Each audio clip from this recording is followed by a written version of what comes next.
थोड़ा नहीं है, उन पर अत्याचार हुए तब भी हिंदू थे, उससे पहले भी हिंदू थे और उसके बाद भी वो हिंदू ही बने हुए हैं। तो इस तरह से तो संगप्रिय राहुल जी जो कह रहे हैं कहीं तक ठीक ही साबित हो रहा है। नकली और असली बौद्ध भिक्षु बताने की जिम्मेदारी समाज को किसकी है? क्या राय अम्बेडकर की नहीं है? क्या राजेंद्र पाल गौतम की नहीं है? नहीं नीलम जी, आप 22 दिन तक जेल में रही, जब इस देश के प्रोफेसर्स वर्ग को, बहुजन मीडिया को इस बात की जानकारी नहीं हो पाई कि आप 22 दिन तक जेल में हैं, तो ऐसा भी माना जाता है कि राजेंद्र पाल गौतम जी को भी जानकारी ना हो कि सुमित किस प्रकार का भिक्खु है। सर ऐसा जैसे मैंने बताया, क्योंकि मैंने राजरत्न की बात करी, तो राजरत्न को जब ये प्रकरण पता चला कि भाई इस तरह से हुआ है और इस बौद्ध भिक्खु का आचरण है, तो उन्होंने कई महीनों तक इनसे दूरियां बना ली, किसी भी कार्यक्रम में नहीं जा रहे थे। भले पंपलैंड पे इनका नाम होता था लेकिन ये कार्यक्रम में नहीं जाते थे। लेकिन जो दिल्ली के पूर्व समाज कल्याण मंत्री राजेंद्र पाल गौतम रहे हैं, वो आज भी सर वर्तमान में देखती हूँ कि वो मंचों पे उनके साथ में दिखाई देते, अपने कार्यक्रमों में भी उन्हें बुलाते हैं। तो शायद ऐसा लगता है कि उन्हें जानकारी ना हो इस बात की। नहीं, ऐसा नहीं है, देखिए किसी को जानकारी ना हो ये बात तो मैं बिल्कुल खाली सुमित रतन का नाम नहीं लूंगी। ऐसे तमाम भिक्खु हैं जो कि आज जो धर्म का काम उन्हें करना चाहिए वो धर्म का काम नहीं कर रहे हैं, बल्कि चीवर धारण कर लिया। लेकिन अगर मैं चरित्र की बात करूं तो चरित्र में वो दूर दूर तक उनके अंदर एक भी अंश ऐसा नहीं मिलेगा जो बौद्ध धर्म के वहां पर जा रहे हैं। वो सारे के सारे जो भारतीय जनता पार्टी की जो प्रकोष्ठ बने हुए हैं, धार्मिक प्रकोष्ठ, वो उन्हीं के लोग हैं, ये बाहर से नहीं। आप बुलाइए ना, बुद्धिजीवी बहुत सारे बौद्ध भिक्खु हैं जो समाज में स्वतंत्र रूप से काम। जय भीम, नमो बुद्ध। साथियों, एक ऐसा वीडियो अभी सोशल मीडिया पर चल रहा है जिसको देखकर अम्बेडकरवादी और बौद्ध समाज में एक भारी हलचल देखने को मिल रही है। भारत को हिंदू राष्ट्र होना चाहिए और भारत राष्ट्र हिंदू बने, इसका मैं समर्थन करूंगा। जी हाँ साथियों, यह वीडियो है भंते संगप्रिय राहुल का। जी हाँ, नाम तो लिखते हैं भंते संगप्रिय राहुल, लेकिन मुझे थोड़ा ताज्जुब होता है, लेकिन फिर भी मैं अपने इस ताज्जुब को थोड़ा सा कंट्रोल में करते हुए, मेरे साथ में है नीलम बौद्ध जी, मैं उनसे चर्चा करना चाहूँगा कि भंते संगप्रिय राहुल जी जो हैं, उन्होंने ये कहा है कि इस देश को हिंदू राष्ट्र बनना चाहिए, ये उसके समर्थन में है और उसका समर्थन करते हैं। तो नीलम जी, मैं जानना चाहूँगा कि आपको कैसा लगता है जब एक बौद्ध भिक्खु ये कहता है कि भारत को जो है हिंदू राष्ट्र बनना चाहिए? सबसे पहला मेरा सवाल उनसे ये है कि वो हिंदू हैं या बौद्ध हैं। अगर वो बौद्ध हैं तो इस तरह की स्टेटमेंट आखिर वो क्यों दे रहे हैं? और इसके पीछे भी कहीं ना कहीं हमें जाना पड़ेगा, क्योंकि आज जो आरएसएस की पनाह में जो लोग पल रहे हैं, जो भारतीय जनता पार्टी की पनाह में पल रहे हैं, जो योगी मोदी अमित शाह की पनाह में पल रहे हैं, चाहे वो सिख हो, ईसाई हो, बौद्ध हो, जैन हो, आज वो लोग खुले तौर पर हिंदू राष्ट्र का समर्थन कर रहे हैं।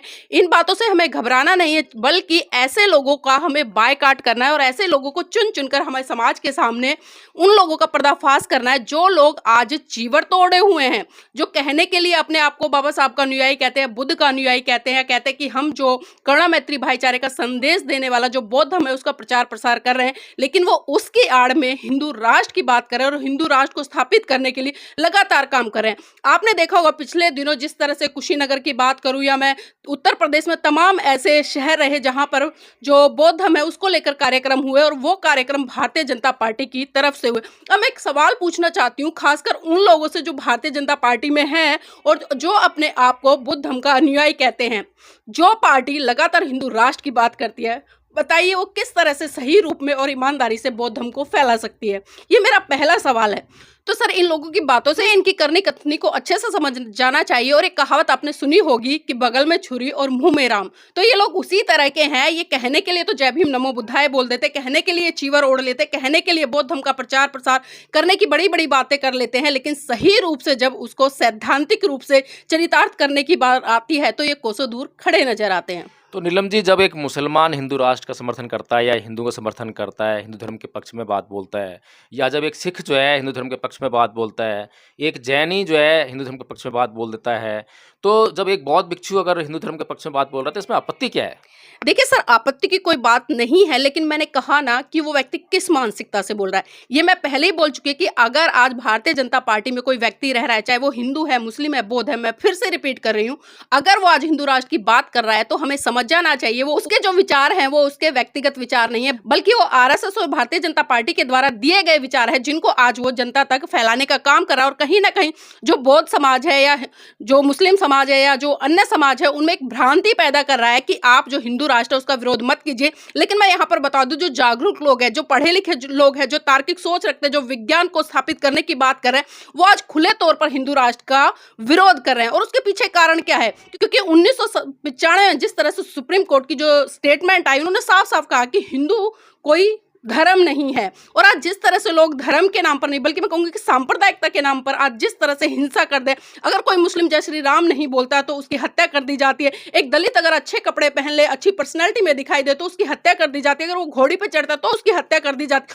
तो बताइए, क्या ऐसा हिंदू राष्ट्र इस भारत देश के लोगों को चाहिएगा, जहां पर एक व्यक्ति स्वतंत्र रूप से अपनी पर्सनैलिटी पर काम करता हो, अपनी एजुकेशन पर काम करता हो, अपने आप को सजाने संवारने के लिए काम करता हो, या अच्छी नौकरी पाने के लिए काम करता हो? क्या हिंदू राष्ट्र में सिर्फ यही देखने को रह गया है? और जिस हिंदू राष्ट्र की ये लोग कल्पना कर रहे हैं, क्योंकि मैं बता दूं, जब हिंदू राष्ट्र का कहीं पर बोलबाला नहीं था, और जिस तरह से पुष्य सुमित्र के बाद में यहाँ पर कुछ तरह से जो ब्राह्मणवादी अवस्था के लोग थे, उन्होंने इतना मतलब कर्मकांड इस देश में फैला दिया, और चाहते हैं कि आज भी वो मुट्ठी भर लोग इस देश के ऊपर शासन करें या इस देश के लोगों को गुलाम बनाकर रखें। लेकिन आज भारतीय संविधान लोगों के पास में है, आज लोगों के पास में इतनी ताकत है कि अगर कोई इनको विरोध में जाकर हिंदू राष्ट्र की कल्पना कर रहा है, उसकी बात कर रहा है, तो कहीं ना कहीं लोग सोच रहे हैं कि आखिर ये लोग किस दिशा में बात कर रहे हैं। तो सर, ये लोग भूल जाए कि भारत हिंदू राष्ट्र होगा। लेकिन जी, जो संगप्रिय राहुल जी जो बात कह रहे हैं कि भारत को हिंदू राष्ट्र होना चाहिए, और आप कह रहे हैं कि दलितों के ऊपर अत्याचार होते हैं हिंदू राष्ट्र में, तो जिन दलितों के ऊपर अत्याचार हुए हैं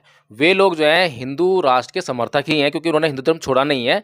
उन पर अत्याचार हुए तब भी हिंदू थे, उससे पहले भी हिंदू थे, और उसके बाद भी वो हिंदू ही बने हुए हैं। तो इस तरह से तो संगप्रिय राहुल जी जो कह रहे हैं कहीं तक ठीक ही साबित हो रहा है। देखिए सर, जो दलित आज अपने आप को कह रहे हैं, जिनके ऊपर अत्याचार हो रहा है, मैं यहाँ पर बिल्कुल स्पष्ट कर दूं कि 1956 में जब परम पूज्य बाबा साहब ने हिंदू धर्म को छोड़ा, उन्होंने साफ साफ इस देश के उन दबे कुचले लोगों को संदेश दिया था कि हिंदू धर्म में रहकर आपका कभी भी भला नहीं हो सकता।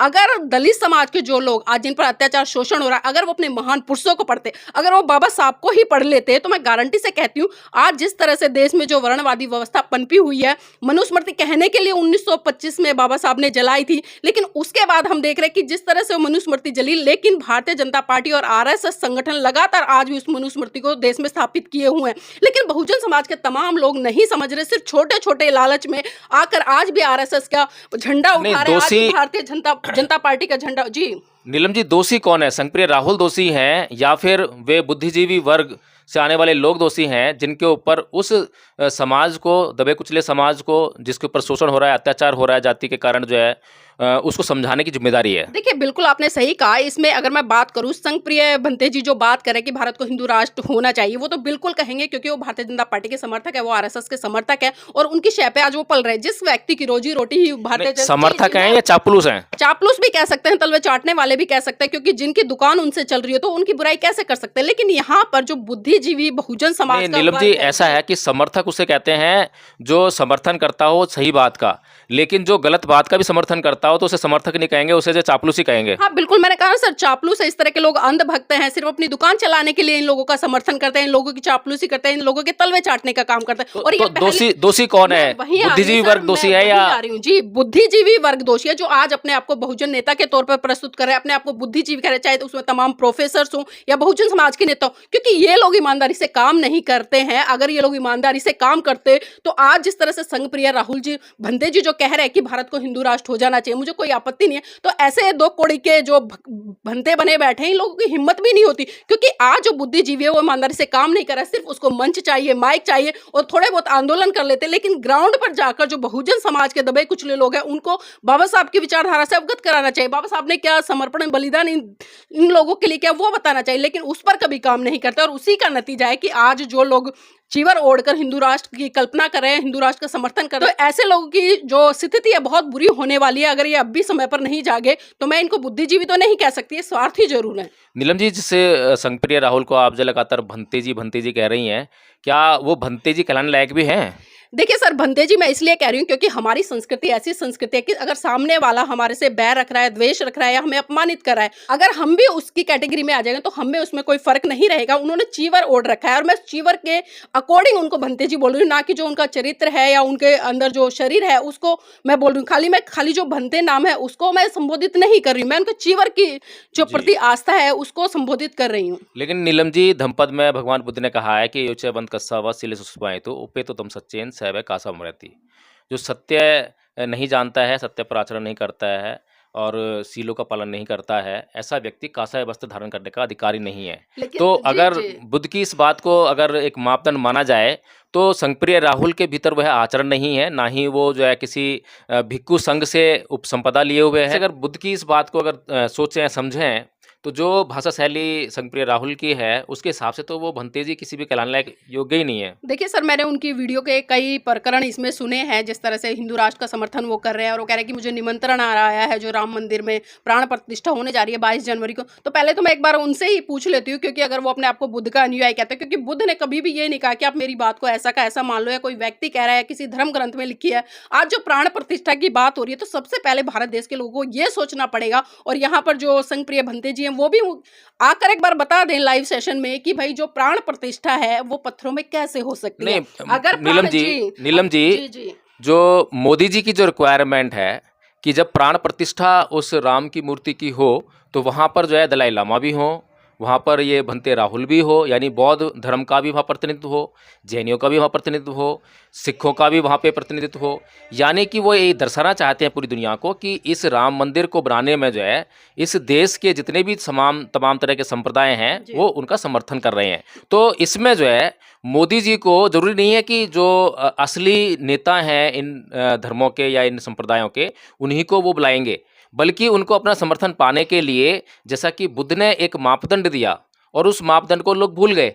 अब उस मापदंड को अगर लोग भूल गए हैं तो इसी बात का फायदा जो है मोदी जी उठा रहे हैं। क्या ये बात सही नहीं है? आप सही कह रहे हैं, क्योंकि जिस तरह से आपने कहा कि वो दलाई लामा को भी वहां पर चाहते हैं, या जो बौद्ध भिक्खु हैं उनको भी चाहते हैं, या तमाम जो धर्म है इस देश में स्थापित है उनके जो प्रतिनिधित्व कर रहे हैं, चाहे वो सिख हो, जैन हो, बौद्ध हो, ईसाई हो, कोई भी, वो चाहते हैं कि उनके धर्म गुरु वहां पर रहे। अब उसके पीछे कारण भी है, क्योंकि वो लोगों को दिखाना चाहते हैं बड़े स्तर पर कि देखिए भारत में जो राम मंदिर बन रहा है उसका कोई भी विरोध नहीं कर रहा है, या हिंदू राष्ट्र की जो बात हो रही है उसका कोई विरोध नहीं कर रहा है। ये तमाम धर्म के लोग आज हमारे समर्थन में खड़े। लेकिन सर मैं आपको बता दूं, उस देश की जनता को बता दूं, जितने भी धर्म गुरु वहां पर जा रहे हैं वो सारे के सारे जो भारतीय जनता पार्टी की जो प्रकोष्ठ बने हुए हैं, धार्मिक प्रकोष्ठ, वो उन्हीं के लोग हैं। ये बाहर से नहीं। आप बुलाइए ना, बुद्धिजीवी बहुत सारे बौद्ध भिक्खु हैं जो समाज में स्वतंत्र रूप से काम कर रहे हैं। आप दलाई लामा जी को क्यों बुलाए? दलाई लामा जी शरणार्थी व्यक्ति क्या कहेगा? क्योंकि वो सरकार के अंडर रह रहा है, क्या वो उसके विपरीत जाकर कोई बात रख सकता है? या अभी जो संघप्रिय भंते जी हैं उनको क्यों बुलाया जा रहा है और अन्य भिक्खुओं को क्यों नहीं? क्योंकि जो संघप्रिय भंते जी हैं वो आरएसएस के तहत यहाँ पर भारतीय जनता पार्टी की विचारधारा को फैलाने का काम कर।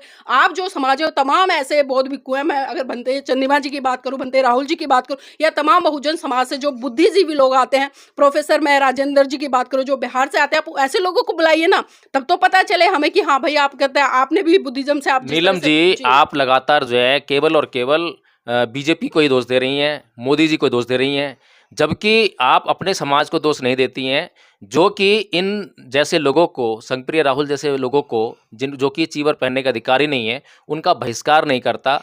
और उनको एक मिनट सुन लीजिए, समाज बहुत मासूम है, बहुत निर्दोष है, क्योंकि कितने साल बाद इसने शिक्षा ग्रहण की। आज मुश्किल से मेरे ख्याल से 100 साल भी नहीं हुए, आजादी के बाद इन लोगों को अधिकार मिला है स्कूलों में जाने का। और आज जिस तरह से वर्तमान में जो शिक्षा दी जा रही, आप अच्छी तरह से जानते हैं कि शिक्षा को कितना महंगा कर दिया। आज अगर बहुजन समाज से कोई बच्चा आता है, अगर वो एमबीबीएस डॉक्टर बनने का भी सोचता है, तो मैं कहती हूँ उसका घर बार, उसकी पुश्तैनी तक मतलब जो जाया जाता है वो बिक जाएगी, लेकिन वो बेचारा एमबीबीएस डॉक्टर नहीं बन पाएगा। तो मैं दोष इसलिए उन लोगों को दे रही हूँ क्योंकि वो लोग लगातार समानता की बातें करते, समरसता की बातें करते, सबका साथ सबका विकास की बात करते, सबको एक साथ लेकर चलने की बात करते, देश से गरीबी मिटाने की बात करते। तो ये सिर्फ इनके चुनावी जुमले हैं, ये भी हमें समझना पड़ेगा। और जो हमारे समाज में जो बुद्धिजीवी लोग आते हैं उनको मैं बार बार यही कहती हूँ कि वो आज बुद्धिजीवी हो गए, पढ़ लिख गए हैं, आरक्षण की वजह से नौकरियां लग गए, तो आज उनकी ये नैतिक ड्यूटी बनती है कि वो अपने महान पुरुषों की विचारधारा को जन जन तक फैलाए, ना कि मंच माइक के लालच में उभल कर अपनी नेतागिरी अपने आप को स्टार बनाने के लिए ही सिर्फ समाज में प्रस्तुत करते रहे। तो नीलम जी, इस देश को आज़ाद हुए, संविधान लागू हुए 70 साल से अधिक हो गए हैं। तो ये जो समाज है, इसको कब तक आप मासूम कहेंगी, कब तक लाचार कहेंगी, कब तक अशिक्षित कहेंगी? ये कब शिक्षित होगा? क्योंकि एक भंते संघप्रिय राहुल ही नहीं घूम रहा है समाज में इस तरह से चीबर ओढ़कर जो है, बल्कि एक आदमी सुमित रतन नाम का भी घूम रहा है, जो कि धर्म का काम करते हुए हमें कभी दिखाई नहीं देता। लेकिन वो जो है संविधान कभी बांटता है, कभी आरक्षण चाहता है, कभी कुछ करता है, कभी कुछ करता है, लेकिन धर्म के काम के अलावा सारे काम करेगा। देखिए सर, आपने सुमित रतन की बात करी तो मैं खाली सुमित रतन का नाम नहीं लूंगी। ऐसे तमाम भिक्खु हैं जो कि आज जो धर्म का काम उन्हें करना चाहिए वो धर्म का काम नहीं कर रहे हैं, बल्कि चीवर धारण कर लिए। लेकिन अगर मैं चरित्र की बात करूं तो चरित्र में वो दूर दूर तक उनके अंदर एक भी अंश ऐसा नहीं मिलेगा जो एक बौद्ध भिक्खु के अंदर होना चाहिए। क्योंकि अगर बौद्ध भिक्खु की हम बात करें, उसके आचरण से, उसके व्यवहार से, दोषी उठने बैठने, तो नीलम जी, दोषी कौन? मोदी जी या जो उपासक संघ है, जिसके ऊपर ये जिम्मेदारी है कि वो ऐसे भिक्खुओं का बहिष्कार करे, ऐसे भिक्खुओं को जो है बिल्कुल अपने पास न फटकने दे। जब ये जो उपासक लोग जो हैं, जब ऐसे भिक्खुओं का बहिष्कार करेंगे, जब इनको दान देना बंद कर देंगे, तो ऐसे भिक्खु अपने आप चीबर उतार देंगे। देखिए सर, उपासकों की अगर मैं बात करूं तो 2 उपासकों को वो छोड़ते हैं, जिनको पता चल जाता है वो छूट जाता है, लेकिन फिर वो नए उपासकों में चले जाते हैं। यहाँ पर उपासकों का दोष इतना है कि वो जानते हो भी ऐसे लोगों को प्रमोट करते हैं, ऐसे लोगों को लाखों लाखों रुपए दान देते थे और ऐसे लोगों को मंच माइक देकर उन्हें प्रमोट करते हैं। नीलम जी, भारत में बौद्ध धर्म का प्रचार प्रसार करने वाले कितने संस्थाएं हैं, कितने संगठन हैं? देखिए सर, भारत में बौद्ध धर्म का प्रचार करने वाले, मैं अगर बड़े स्तर पर बात करूं, जो बाबा साहब के द्वारा भारतीय बौद्ध महासभा बनी गई, अभी वर्तमान में हम देख रहे हैं राष्ट्रीय बौद्ध महासभा भी काम कर रही है, दी बुद्धिस्ट सोसाइटी ऑफ इंडिया भी काम कर रही है। तमाम ऐसे संगठन है अभी वर्तमान में, आप भी पिछले कई सालों से लगे हुए धम्म ट्रस्ट के माध्यम से। तो तमाम ऐसे संगठन है आज जो मतलब धर्म को लेकर काम कर रहे हैं। लेकिन मैं फिर वही बात कहूंगी सर, मुझे बड़ा दुख होता है क्योंकि जब इनका पंपरण कोई भी आता है, इनका कार्यक्रम होता है, तो मैं मंच से देखती हूँ कि ये लोग बड़ी बड़ी बातें तो कर लेते हैं, लेकिन किसी के हाथ में कलावा बंधा होता है, किसी के पैर में काले धागे बंधे, किसी के घर की बहन बेटी आज भी जो हिंदूवादी परंपराएं, चाहे करवा चौथ की बात करूं या मैं तमाम ऐसी जो, अगर मैं प्रतीकों की बात करूं, सारे प्रतीक वही उनके घर की महिलाओं पे मिलते हैं जो हिंदू धर्म के होते हैं। तो ऐसे लोग कभी भी बाबा साहब के प्रति ईमानदारी नहीं कर सकते और सही रूप से बौद्ध धर्म को प्रचारित नहीं कर सकते। जिन लोगों के ऊपर, जिन संस्थाओं के ऊपर इस बात की जिम्मेदारी थी कि वो जो है इस देश के लोगों को धर्म समझाने का काम करें, भिक्खु के बारे में बताने का काम करें, भिक्खु के जो मापदंड है उसको बताने का काम करें, वे ही संस्थाएं, वे ही संगठन ऐसे ही लोगों को मंच प्रोवाइड करते हैं और लोगों को ये बताने का काम करते हैं कि ये भिक्खु है। सर, आपने बिल्कुल सही कहा। मैं पहले भी अपनी बात कह चुकी हूँ क्योंकि आज लोग स्वार्थी हो गए, सिर्फ अपने लिए जीना चाहते हैं कि मैं नेता बन जाऊं, मैं चमक जाऊं। और जो ये 2-4 नेता समाज में पनप रहे हैं, 2-4 भिक्खु जो दिखाई देते हैं मंचों पर कि हमारे मंचों पे आएंगे तो इनके तहत भीड़ आ जाएगी। नीलम जी, इतना ही नहीं, जो बाबा साहब डॉक्टर भीमराव अम्बेडकर के वंशज हैं राजा रत्नम अम्बेडकर जी, और इस देश में अभी जो पिछले 2022 में अक्टूबर के महीने में जो है, जो 22 प्रतिज्ञाएं मंच से लेकर जो है, जिन्होंने भूचाल ला दिया इस देश में जो है, राजेंद्र पाल गौतम जी, ये 2 ऐसी शख्सियत हैं जो धम्म के नाम पर जो है काम कर रही हैं इस देश में। तो वे जो है सुमित रतन को लेकर जो है कई मंचों पर गए, कई प्रोग्राम उन्होंने आयोजित किए, और यही नहीं बल्कि 2025 तक उन्होंने एक टारगेट भी फिक्स कर दिया कि इतने करोड़ बौद्ध बना रहे जा रहे हैं। 10 करोड़ का। तो ये क्या था कि देश के लोगों को गुमराह करना था, जुमला फेंकना था? क्या मोदी जी की शरण में चले गए लोग? देखिए सर, 10 करोड़ की बात मुझे हंसी आती थी। मैं उस समय भी चर्चा करती थी कि आखिर ये लोग 10 करोड़ लोगों को बौद्ध कैसे बनाएंगे, क्योंकि बाबा साहब इतने बड़े नेता रहे जिन्होंने अपना पूरा जीवन समर्पित कर दिया, अपने बच्चे, अपनी बीवी, सब कुछ समर्पित कर दिया। जब उन्होंने बौद्ध धर्म की दीक्षा ली तो मात्र 5-7 लाख लोग बताए जाते हैं, और ये लोग बड़ी बड़ी बातें कर रहे हैं कि हम 2025 में 10 करोड़ लोगों को बौद्ध बनाएंगे। तो पहले मैं तमाम इन्हीं नेताओं से पूछ लूँ कि ये क्या रोड मैप है इनके पास में कि ये जो 10 करोड़ की बात कर रहे हैं। मैं कह रही हूँ 10 करोड़ की बात तो छोड़िए सर, ये 10,000 लोगों को ही बौद्ध नहीं बना। नीलम जी, नकली और असली बौद्ध भिक्षु बताने की जिम्मेदारी समाज को किसकी है? क्या राजेंद्र अम्बेडकर की नहीं है? क्या राजेंद्र पाल गौतम की नहीं है? देखिए सर, राजरत्न अम्बेडकर की अगर मैं बात करूं तो आपको याद होगा जब भंते सुमित रतन का एक प्रकरण चला था, उन्होंने मेरे ऊपर FIR भी कराई थी। मैं बिल्कुल स्पष्ट बोल रही हूँ और बहुत सारे लोगों को पता भी है। अब एक बौद्ध भिक्खु किसी भी उपासक उपासिका पे FIR करा रहा है तो उससे हमें समझ लेना चाहिए कि उस बौद्ध भिक्खु का चरित्र क्या है और वो कितना संसारिक मोह माया में फंसा हुआ है। जबकि एक बौद्ध भिक्खु का मतलब होता है, हम दूसरे को कहते हैं योगी को, कि योगी का मतलब होता है कि भाई संसारिक मोह माया से बिल्कुल छूट जाना। लेकिन यहाँ पर हम बौद्ध भिक्खु को देखें, आज भी उनके अंदर इतना राग, द्वेष, ईर्ष्या। आप पर FIR कराई सुमित रतन ने, उसके बावजूद जो है राजरत्न अम्बेडकर जी ये जानते हुए भी कि नीलम बौद्ध जो कि बहुजन पत्रकार हैं उनके ऊपर सुमित रतन ने FIR कराई है, उसके कंटेंट उन्होंने जाने होंगे अच्छी तरह से। जो है राजेंद्र पाल जी भी इस बात को जानते थे अच्छी तरह से कि नीलम बौद्ध के ऊपर सुमित रतन ने FIR कराई है। और कोई भी बौद्ध भिक्खु जो है अगर एफआईआर करा रहा है तो इसका मतलब सीधा सा यही है कि वह राग और द्वेष से मुक्त नहीं है, उससे बल्कि पीड़ित है।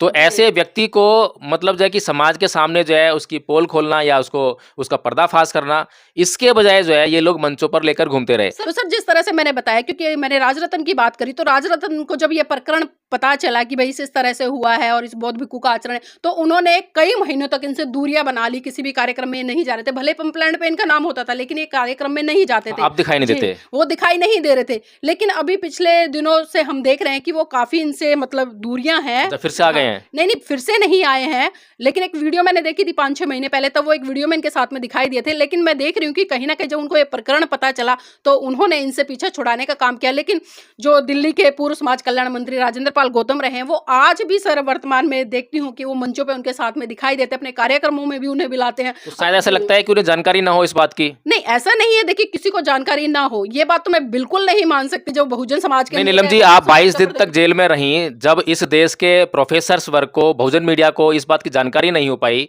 कि आप 22 दिन तक जेल में हैं, तो ऐसा भी माना जाता है कि राजेंद्र पाल गौतम जी को भी जानकारी ना हो कि सुमित दत्तन किस प्रकार का भिक्खु है। सर ऐसा नहीं है कि अभी आपने कहा कि किसी को नहीं पता, पता सबको था, लेकिन उन्होंने नाम क्यों नहीं लिया ये हम अच्छे से जानते हैं। क्योंकि जब किसी का नाम होगा, और वो भी खासकर बहुजन समाज की महिला जो पत्रकारिता के क्षेत्र में काम कर रही है, और पत्रकारिता ने बल्कि मिशन मूवमेंट में पिछले 17-18 साल से लगी हुई है, अगर उसका कोई नाम ले रहा है तो कितने बड़े स्तर पर प्रमोट हो सकते हैं। तो लोगों को ये डर था कहीं नीलम बौद्ध नेता ना बन जाए। ये पहला प्रकरण नहीं था, आपके साथ में तीसरा प्रकरण रहा है जबकि आपके साथ में ऐसी विभत्स घटना घटी और समाज के जो प्रमुख लोग हैं उन्होंने आवाज उठाने के बजाय उस आवाज को दबा दिया। तो इस बात के लिए बहुत खेद है। तो नीलम जी, जो भंते संघप्रिय राहुल है, उसने एक बात और कही है कि बाबा साहेब ने कभी हिंदू धर्म का विरोध नहीं किया। क्या ये बात ठीक है?